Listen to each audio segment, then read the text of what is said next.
سب سے پہلے میں غالب انسٹیٹیوٹ کے تمام عہدیداران کا بصمیم قلب شکریہ ادا کرتا ہوں کہ انہوں نے اس جائز سے مجھے کچھ کہنے کا موقع عطا فرمایا. اور اس کے بعد خواجہ بندہ نواز یونیورسٹی گلبرگہ شریف کے شعبہ اردو کے صدر شعبہ محترم جناب پروفیسر عبدالحمید اکبر صاحب کا میں شکریہ ادا کرتا ہوں کہ ان کے توسط سے جو ہے مجھے یہاں تک پہنچنے کا موقع ملا. میرا نام ہے ڈاکٹر سید عبدالمحیمن خادری. سب سے پہلے میں نے میوزولوجی کے عنوان سے تحقیق کی اور میوزیمس کس طریقے سے بنائے جاتے ہیں اس کے متعلق میں نے تقریباً 450 صفحے کا مقالہ لکھا ہے جو قریب جو ہے شائع ہونے والا ہے انشاءاللہ. پھر میری دوسری تحقیق ہوئی آرکیول سائنس پر. قدیم عمارتوں کو کس مٹیریل سے بنایا جاتا ہے اور ان کی ترمیم کس طریقے سے کی جاتی ہے ان باتوں کو میں نے پیش کیا. پھر تیسرا میرا مقالہ ہے کنزرویشن آف مینuscripts پر اور یہی میرا پیشہ بھی ہے کہ جس قسم کے کسی بھی قسم کے مخطوطات ہوں یا آرٹیفیکٹس ہوں لکڑی کے، پتھر کے، کپڑے کے، ہاتھی دانت کے، چمڑے کے، انہیں کس طریقے سے دوبارہ محفوظ کیا جائے، کس طریقے سے وہ اگلے 100-200 سال تک محفوظ رہ سکیں. ہندوستانی جڑی بوٹیوں کے ذریعے سے محفوظ کرنے کا طریقہ ہم نے متعارف کرایا اور الحمدللہ ساری دنیا میں جو ہے یہ طریقہ کامیابی رہا اور کئی ممالک میں جو ہے اس کے ہم نے ٹریننگز بنائے، وہاں پہ لوگوں کو ٹریننگ دی اور یہاں سے دوائیں جو ہے فراہم بھی کرتے ہیں. یہ بھی میری چوتھی تحقیق ہے تاریخ گوئی کی صنعتوں کی تحقیق اور تدوین کے عنوان سے. میں مقالہ پیش کرتا ہوں، سماعت فرمائیں. الحمدللہ الذی وکفیٰ والصلاۃ والسلام علی عبادہ الذین اصطفیٰ خصوصاً علی سیدنا و مولانا محمد المصطفیٰ صلی اللہ علیہ وآلہ وسلم وعلی آلہ وازواجہ وذریتہ واہل بیتہ واصحابہ نجوم الہدی ومن بعہدہ اقتدیٰ. قال اللہ تعالی فی القرآن المجید اعوذ باللہ من الشیطان الرجیم بسم اللہ الرحمن الرحیم اقرأ وربک الاکرم الذی علم بالقلم علم الانسان ما لم یعلم. قرآن حکیم میں اللہ رب العزت نے ارشاد فرمایا پڑھو اپنے پروردگار کے نام سے جو بڑا کرم کرنے والا ہے، وہ پروردگار جس نے تمہیں علم کے ذریعے قلم کے ذریعے سے علم سکھایا اور انسان کو وہ باتیں سکھائی جو وہ نہیں جانتا تھا. فن تاریخ گوئی کو عمومی طور پر جس طرح سمجھا گیا ہے وہ ایک سادہ سا طریقہ ہے جس کے اساس ایک آدھ مشہور اور رائج صنعت پر قائم ہے، یعنی تھوڑی بہت ابجد جاننے والے بھی سوری و معنوی صنعتوں میں تاریخ برآمد کر سکتے ہیں. لیکن سچ پوچھیے تو تاریخ گوئی کا فن بہت گنجان اور بےحد وسیع اور دشواریوں سے بھرا پڑا ہے. صنائع کا تمار، الگ الگ ابجدی شجرے اور ہندسوں کی الٹ پھیر کی بے شمار شکلیں اس فن میں موجود ہیں. عام طور پر فن میں تاریخ گوئی سے مراد کسی شعر یا مصرع یا نثری حروف کی ابجد سے کسی واقعے مثلا خوشی یا غم کی تاریخ برآمد کرنا ہے. عربی اور فارسی کے علاوہ تاریخ گوئی کی روایت اردو زبان میں بھی صدیوں سے چلی آ رہی ہے. آپ سب کو معلوم ہے کہ ابجدی حروف پر مشتمل شعر یا نثری فقرہ جو بھی برآمد ہوتا ہے اسے مادہ تاریخ کہا جاتا ہے. فارسی اور اردو میں اسے تاریخ، عربی میں خطائے تاریخ اور ترکی میں اسے رمز کہتے ہیں. اردو زبان و ادب میں عہد قدیم سے ہی تاریخ گوئی کا رواج عام ہے. قدیم زمانے میں تاریخ گوئی کو بہت ہی اہمیت دی جاتی تھی. یہی سبب ہے کہ اساتذہ فن شاعری کے یہاں تاریخ گوئی کی بے شمار مشکل صنعتوں میں تباہ آزمائی اور نمونے ملتے ہیں. متقدمین میں خوب محمد چشتی، ابن نشاطی اور دیگر شعراء کے پاس صنائع تاریخ گوئی کے ذخائر نظر آتے ہیں. مولوی امام بخش ناصف کو فن تاریخ گوئی کے اماموں میں رکھا گیا ہے. انہوں نے نہ صرف عام فہم طریقوں سے تاریخیں نکالی ہیں بلکہ مختلف اور متعدد صنعتوں کا استعمال بھی کیا ہے. پروفیسر احمد یوسف زئی اپنی کتاب اردو شاعری میں صنائع و بدائع کے ایک باب میں فن تاریخ گوئی کی صنعتوں کے صنعتیں کے مبسوط مضامین کا حوالہ میرے خیال میں اس موضوع کے لیے درجہ استناد رکھتا ہے.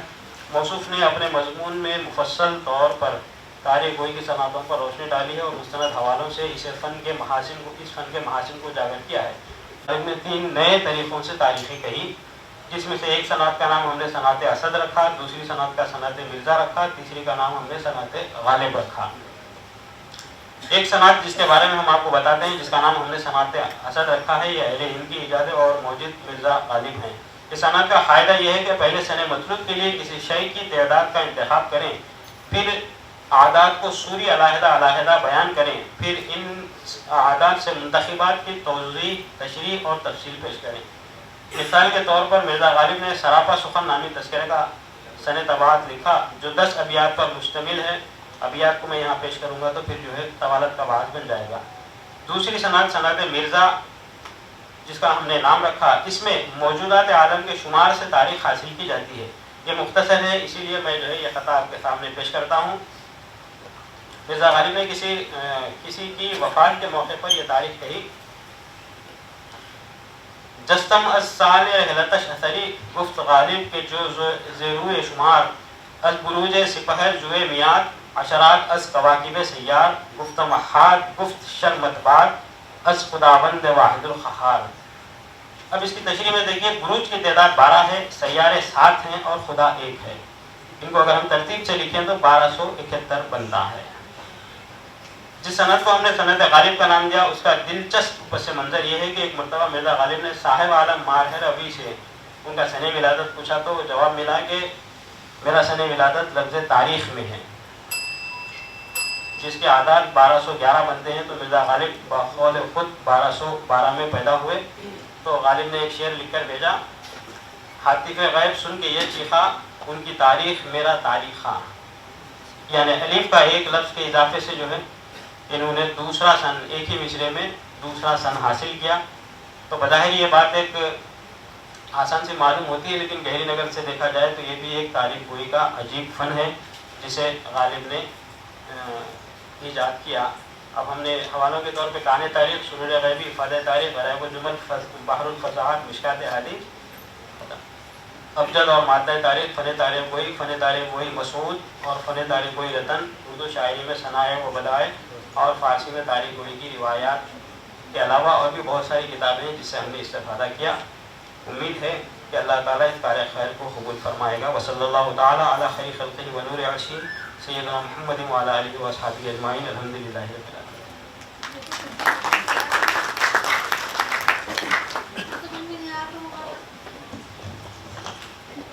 صنعت تاریخ گوئی کی تحقیق و تدوین۔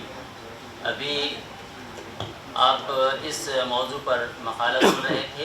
مقالے میں کیا تھا اور مقالہ نگار نے موضوع کا کتنا حق ادا کیا، اس کا فیصلہ آپ خود کر سکتے ہیں اور مزید اس پہ روشنی ڈالیں گے ہمارے صدر محترم اپنے صدارتی خطبے میں۔ اگلے مقالہ نگار ہیں جناب احمد حسن۔ ان سے گزارش ہے کہ وہ آئیں اور اپنا مقالہ پیش کریں۔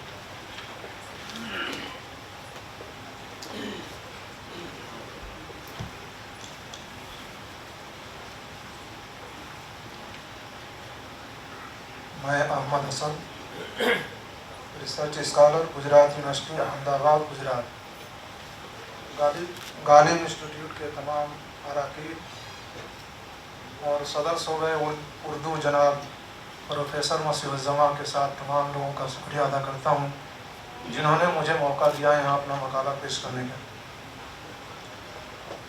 میرا ریسرچ موضوع ہے خلیل الرحمن اعظمی کی علمی و ادبی خدمات، اور اس وقت جو مقالہ پیش کر رہا ہوں اس کا موضوع ہے خلیل الرحمن اعظمی کی غزلیہ کائنات۔ خلیل الرحمن اعظمی اردو دنیا کا ایک منفرد نام ہے۔ انہوں نے اردو کی تمام اصناف میں طبع آزمائی کی ہے۔ اردو ادب کی دنیا میں وہ ایک عبقری شخصیت کے مالک تھے۔ وہ ایک ایسے شاعر و فنکار تھے جن کے اثرات ہماگیر ہیں۔